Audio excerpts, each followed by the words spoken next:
해외건설협회 중소기업 수주지원센터장 조성원입니다.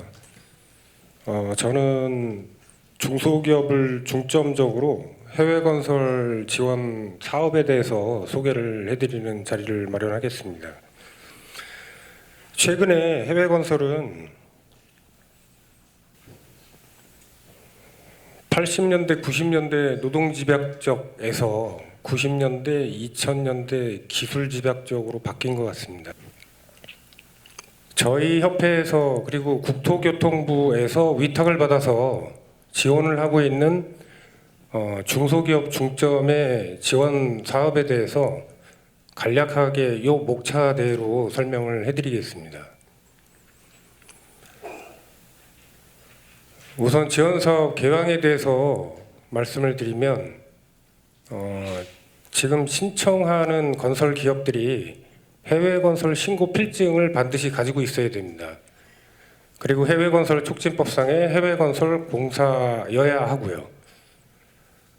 저희 쪽에 이제 신청을 하실 수 있는 사업은 프로젝트, 컨설팅, OJT 지원 사업이 있습니다. 신청 자격은 컨설팅, OJT 지원 사업은 중소, 중견기업만 가능하고요. 프로젝트 지원 사업은 중소중견 대공기업도 가능은 합니다. 주요 내용을 보시면 프로젝트 지원 사업은 사전 조사 성격이라고 보시면 되고요. 컨설팅 지원 사업은 해외 진출 내지는 공사 수행 중에 애로사항을 해소하는 데 있다고 보시면 됩니다. OJT 지원 사업은 현장에 투입되는 인력을 훈련하는 데 저희가 지원한다고 생각하시면 될 것 같습니다. 프로젝트 지원 사업은 주의사항이 있는데 대기업, 공기업은 반드시 중소, 중견기업과 컨소시엄을 구성해서 신청을 해주셔야 됩니다. 컨설팅 지원 사업은 전문가, 법률, 세무 이렇게 지금 3개의 카테고리로 나뉘어져 있는데 통합해서 신청도 가능합니다. OJT 지원 사업은 공사 현장에 훈련이 필요한 인력을 파견하는 데에 저희가 주안점을 두고 지원을 하고 있습니다. 그러면 본격적으로 프로젝트 지원 사업에 대해서 말씀을 드리겠습니다. 프로젝트 지원 사업은 건설 기업이 해외 진출을 하는 데 있어서 경제적 부담을 좀 완화시켜주고 해외 진출을 활성화를 통해서 시장 다변화를 하는 데 목적을 두고 있습니다. 물론 이제 기업 규모에 따라서 비율이 좀 차등 지원되는 부분이 있고요. 지원 사업에 활용 가능한 기간은 사업 정보를 입수한 때부터 입찰 들어가기 전까지입니다. 이게 계약이 체결이 되면은 이 지원 사업은 받으실 수가 없습니다. 지원 대상을 간략하게 제가 말씀을 드리면 크게 2개의 카테고리로 나뉘어져 있는데 여기에는 이제 5가지 세분화시켜서 제가 말씀을 드릴 건데요. 우선 수주활동 지원, 수주교섭이 있습니다. 현지 조사나 발주기관 면담, 발주처 인사 초청 등의 이제 수주활동을 지원하는 내용이 있고요. 그리고 해외 진출하는 데 있어서 시장 분석, 경제성, 기술 적용 가능성 등을 조사 분석하는 보통 알고 계신 프리-FS 단계라고 보시면 됩니다. 그 이외에도 편상 공모, 국가 간 경쟁 입찰, 그리고 EDCF 연계 타당성 검토, 그리고 또 이제 정부 주도에 정책적으로 필요하다고 인정하는 사업 분야에 공기업을 주관으로 하는 프로젝트도 저희가 지원을 하고 있습니다. 이 정책 지원은 공기업을 주관으로 하는 프로젝트이기 때문에 중소, 중견기업하고 같이 컨소시엄을 구성해서 들어오셔야 됩니다. 지원 항목은 국외 활동비, 발주 초청비, 현지조사, 그리고 외주비 등이 있습니다. 수주활동 지원은 최대 1억 원이고요. 조사 분석은 최대 3억 원입니다. 중소기업은 총 사업비의 80%, 중견기업은 총 사업비의 60%, 대기업 공기업은 총 사업비의 50%를 지원을 하고 있습니다. 이 매칭으로 지원을 하고 있기 때문에 근본적으로 보면은 기업들이 자발적으로 나가는 거를 저희 쪽에서 매칭으로 지원한다고 생각하시면 됩니다. 단 EDCF 연계 목적 조사 분석 그리고 현상 공모 국가간 경쟁 입찰 정책 지원은 10%만큼 추가 지원을 하고 있습니다. 신청 자격을 보시면 제가 처음에 개요에서 말씀드렸다시피 해외건설 촉진법에 따른 해외건설 사업이어야 하고요. 그리고 해외건설 신고 필증을 취득을 하셔야 됩니다. 그리고 대기업 공기업은 중소중견기업과 공동 참여를 해야 되고 국내 기업 하도급 사업은 안 됩니다. 뭐 예를 들면은 대기업이 특정 국가에서 수주한 프로젝트에 하청으로 들어가는 그런 공사는 안 되고요. 타기관과 중복 지원은 저희가 배제시키고 있습니다. 확인해서. 신청 서류는 신청서, 사업계획서, 예산내역서, 그리고 외주 또는 현지 조사비 과업지시서 견적서 등이 있고요. 국내에서 발급받으셔야 하는 기업 규모 확인서나 세금 완납 증명서, 손익계산서 등도 있습니다. 신청 기간은 저희가 예산이 마무리될 때까지 저희가 받고 있는데요. 지금 금년 같은 경우는 2차 접수를 받고 있습니다. 1차 접수는 지금 완료가 돼서 4월 중에 평가 회의를 할 예정이고요. 4월 말까지 2차 접수를 받을 예정이 있습니다. 신청 방법은 이메일이나 우편 접수 양쪽으로 다 해주시면 될 것 같습니다.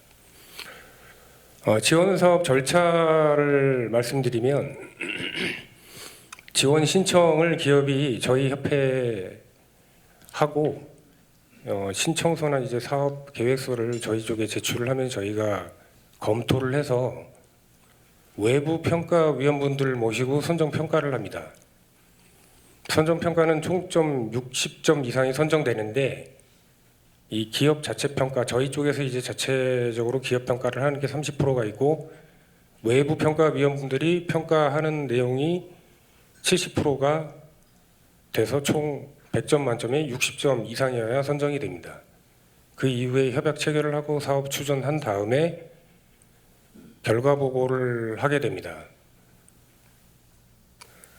저희가 그리고 이게 정산하는 방식이 사후 정산입니다. 해서 기업 관계자분들은 우선 이 소요 경비를 사용하신 다음에 저희한테 관련 증빙을 제출을 하시고 그거에 따라서 저희가 검토한 다음에 사후 정산을 하는 개념으로 지금 저희가 프로세스를 밟고 있습니다.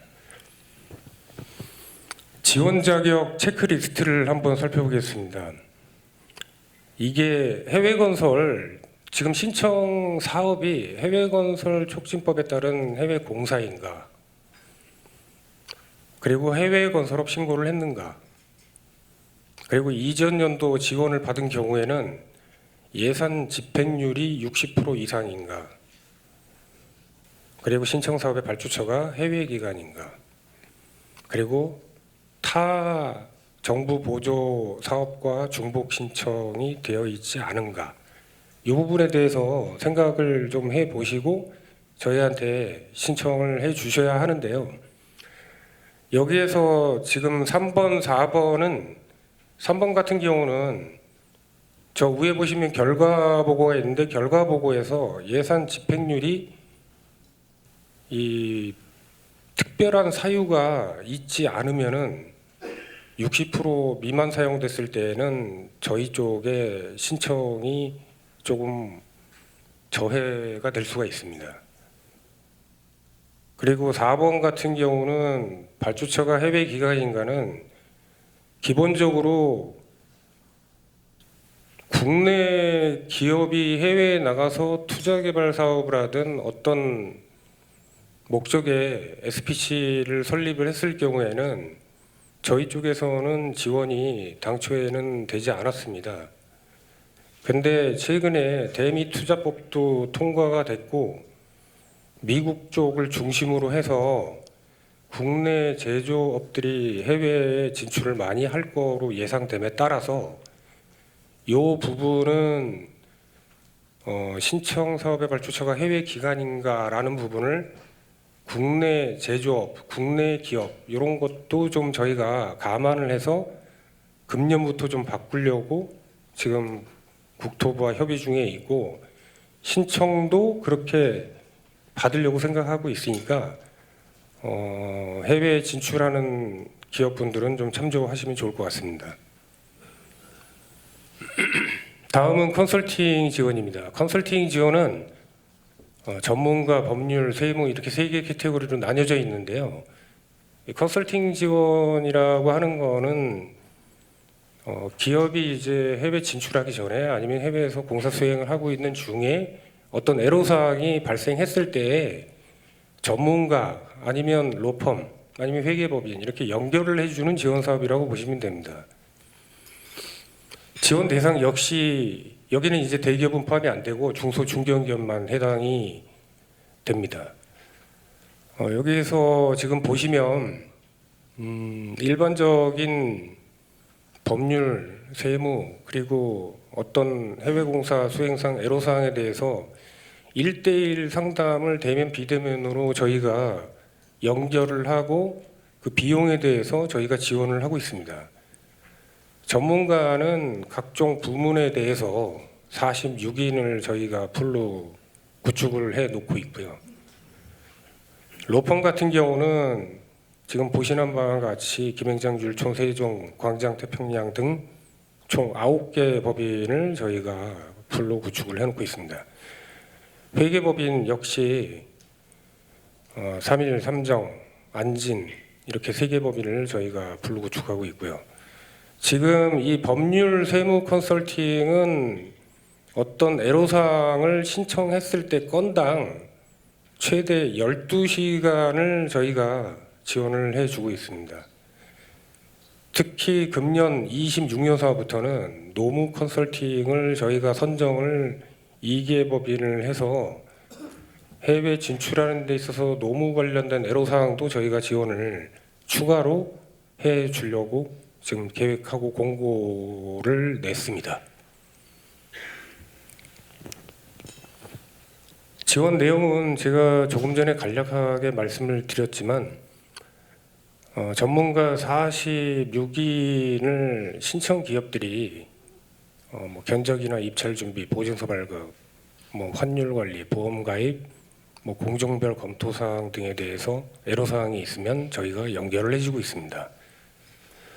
법률 컨설팅 같은 경우도 최근에 지금 중동 사태 때문에 앞으로 좀 수요가 많아질 거로 예상이 되고 있지만 특히 이제 공기 지원의 불강력적 사항 그리고 뭐 손해배상 책임, 계약 조건 뭐 이런 내용들이 앞으로 좀 많아질 것 같은데 이런 부분들도 많이 좀 활용을 해주시면은 지금 애로 사항에 대해서 많이 해소가 되지 않을까 싶습니다. 세무 컨설팅 같은 경우는 특히 이제 법인세, 소득세, 부가세, 원천세 이런 것뿐만이 아니고 외국 납부 세액에 대해서 이제 국내 세법 적용 등도 저희가 검토하는 부분에 대해서 기업을 연결을 해주고 있습니다. 신청 기간은 상시 신청이 가능하시고요. 지금 이 컨설팅 지원 사업은 공고가 이미 나갔기 때문에 26년도 사업이 현재 진행 중으로 신청을 하시면 됩니다. 신청 방법은 이메일로 신청하시면 되고 신청서와 중소 중견기업 확인서만 제출하시면 됩니다. 지원 절차를 간략하게 말씀드리면 기업에서 애로사항 내용을 양식에 의거해서 신청을 해주시면 저희 협회에서 전문가나 로펌이나 회계법인이나 최근에는 이제 노무법인까지 배정을 하게 됩니다. 그 다음에 컨설팅을 실시를 하고 양측에서 저희가 보고서를 받습니다. 여기서 양측은 기업하고 이제 그 컨설팅을 해준 법인에서 보고서를 받고요. 그리고 나중에 또 이제 기업에서 의견서도 저희가 제출받아서 피드백으로 활용을 하고 있습니다. 최근에 지금 좀 바뀐 부분에 대해서 말씀드리면 전문가, 법률, 세무, 금년에는 이제 노무까지 이거를 한꺼번에 통합으로 신청을 하실 수도 있고요. 이 모든 것이 양식을 좀 일원화하고 통합하는 부분에 대해서 저희가 좀 간소화를 시켜서 컨설팅 지원 사업을 좀 활성화 시키려고 노력을 하고 있습니다. 다음은 해외 건설 현장 훈련 지원 사업입니다. 이 현장 훈련 지원 사업은 보통 이제 OJT 지원 사업이라고 하는데요. 신규 채용자를 해외 현장에 파견한 중소 중견기업을 지원하고, 그리고 그 신규 채용자한테도 일정 부분 나눠서 지원을 하는 내용인데요. 궁극적으로는 최근에 이 해외 건설 분야에 있어서 청년 일자리 창출에 저희가 좀 약간 중점을 두고 있고요. 비청년인 경우에는 건설 부문 이외에 타 산업에서 아니면 타 공종에서 이직을 했을 경우에 현장 훈련이 필요하다고 생각되는 인력에 대해서 저희가 지원을 하고 있습니다. 지원 대상 역시 중소 중견 기업이고요. 본 지원 사업에 참여한 이력이 있는 경우는 신청이 불가합니다. 그리고 청년이라고 지금 보통 이제 법적으로 나와 있는 내용을 보시면 보통 만 34세 이하인데, 저희가 재작년부터 청년 비중을 70%로 좀 상향을 시켜서 청년들이 해외건설 분야에 좀 유입되도록 유도를 좀 하고 있는 좀 지금 방향이 설정이 그렇게 좀 돼 있습니다. 보통 파견 인당 최대 200만 원 파견비를 지원을 하고요. 훈련비는 인당 월별 100만 원씩 지원을 합니다.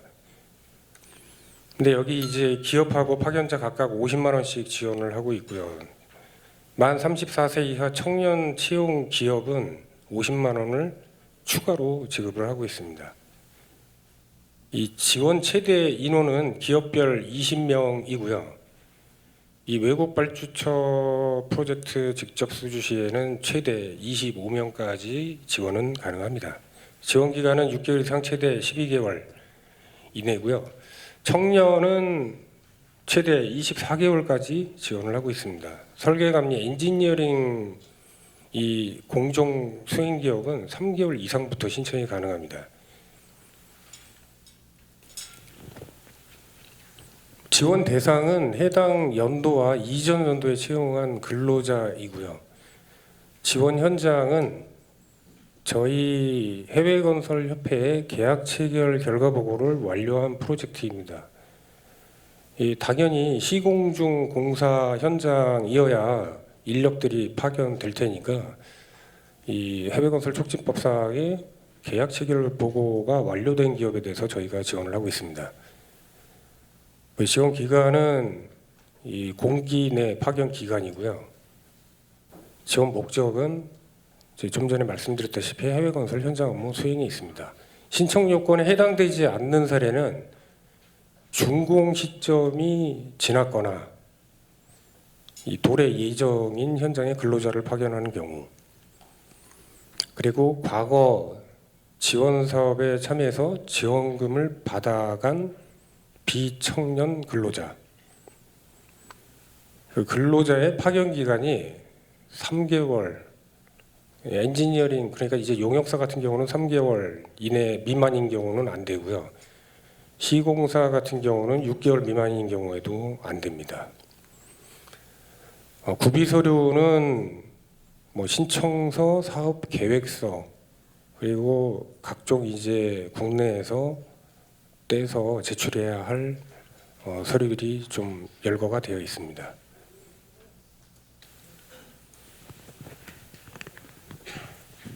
OJT 지원 사업의 지원 사업 절차를 말씀드리면, 지원 신청을 기업이 협회에 신청서 사업계획서를 제출을 하면 저희가 심의위원회를 개최를 합니다. 지금 최근에 보통의 방향이 청년 중심으로 지금 뽑고 있기 때문에 만 34세 이하인 청년 대상으로 이 청년이 경력 10년 이하인 사람을 중점적으로 저희가 지금 뽑고 있습니다. 이렇게 해서 이런 이제 기업은 선정 평가 대상에서 우선순위가 될 수 있고요. 그 이후에 이제 협약 체결하고 사업 추진, 그 이후에 결과 보고서를 저희한테 제출하시면 됩니다.